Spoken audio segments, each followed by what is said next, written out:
Sir fee డబ్బులివ్వరు. విద్యా వసతి దీవెనలకు మంగళం. షెడ్యూల్ ప్రకారం జూన్లో ఇవ్వాల్సి ఉన్న ఊసెత్తని ప్రభుత్వం.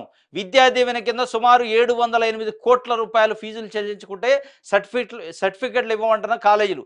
దాదాపు 9.44 లక్షల మందికి చెల్లించాల్సిన నిధులపై స్పందన కరువు. సుమారు 9.55 లక్షల మందికి 600 కోట్ల వసతి దీవెన పైన అదే తీరు. తీవ్ర ఆందోళనలో విద్యార్థుల తల్లిదండ్రులు. ఇది ఫీజులు. విద్యా వసతి దీవెనలకు మంగళం పాడారట. షెడ్యూల్ ప్రకారం జూన్ నెలలో ఇవ్వాలి. ఎందుకు జూన్ నెలలో ఇవ్వాలంటే లాస్ట్ అకాడమిక్ ఇయర్లో కోర్సులు కంప్లీట్ చేసిన విద్యార్థులు ఇంకో కోర్సుకి అప్గ్రేడెడ్ కోర్సులకి పై చదువులకు వెళ్ళాలంటే ఇక్కడ ఉన్న సర్టిఫికేట్స్ తీసుకోవాలి. ఇక్కడ ఉన్న సర్టిఫికేట్స్ జూన్లో మేలో ఇస్తారు. అప్పటికే వాళ్ళ అకౌంట్లలో నిధులు జమ అయ్యాలి. వాళ్ళ అకౌంట్లలో కాలేజీల అకౌంట్లలో విద్యార్థుల అకౌంట్లలో వేయాల్సిన ఫీజు రీంబర్స్మెంట్ కానీ విద్యా దీవెన కానీ విద్యా వసతులు కానీ దానికి సంబంధించిన ఫండ్స్ అన్నీ వేస్తేనే ఆ కాలేజీ వాళ్ళు ఇస్తారు. ఇప్పుడు దానిపైన అసలు నోరెత్తట్లేదట. 708 కోట్లు పెండింగ్ ఉన్నాయట.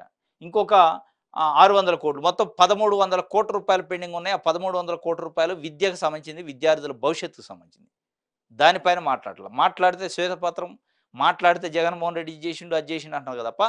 జగన్మోహన్ రెడ్డి పునాదేసిన విద్యా కానుక, విద్యా దీవెన, విద్యా వసతి వీటిపైన విద్యార్థుల భవిష్యత్తును తీర్చిదిద్దే దానికి సంబంధించిన నిధులు వాటిని విడుదల చేయండి. కాలేజీలు పట్టి పీడిస్తున్నాయట. విద్యార్థులు సర్టిఫికెట్లు ఉంచుకుంటున్నాయి, ఇవ్వట్లే. మీరు ఫీజు కడితే తప్ప ఇచ్చే పరిస్థితి లేదు. కాబట్టి మీరు ప్రభుత్వం ఆ ఫీజులు రిలీజ్ చేస్తే కొన్ని లక్షల మందికి సంబంధించిన విద్యార్థుల భవిష్యత్తు ఆగం కాకుండా ఉంటుంది. 9,44,000 మంది, మొత్తం 18 లక్షల మంది విద్యార్థులకు సంబంధించిన ఫీజు 1,300 కోట్ల రూపాయలు.